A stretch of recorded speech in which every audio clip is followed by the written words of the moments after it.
Hi guys, I'm about to show you my plastic BB gun collection, and I'm gonna be teaching you a couple hacks about the pistols. I don't know any hacks about the rifle I just got, semi-automatic.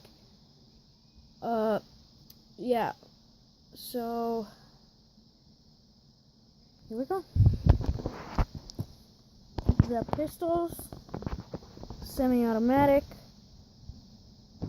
battery powered, as you can see, the wires in there, and the clip comes out by pushing down two things, and 10,000 BBs right in there from Dunham's.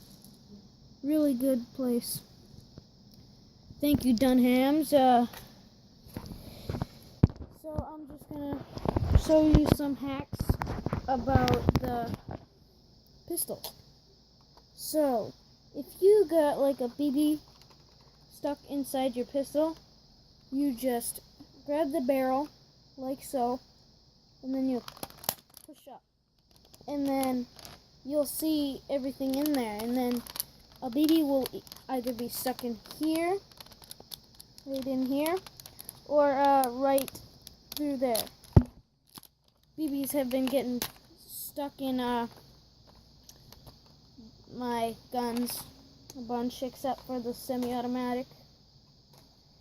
And yeah, and I'm getting another rifle that's very, very accurate. That's only cock once. You cock it once. And then another pistol that's green, but I'm not so sure if the same hack works. These ones are just ones that I collected over the years. But I just got this one. MP7. Literally, I just got it today. So yeah. Tomorrow I'm going to show you how all of these shoot, and how that one's semi-automatic, and make sure you guys subscribe, smash that like button, and comment down below what you want me to show you next out of my collection. So, bye.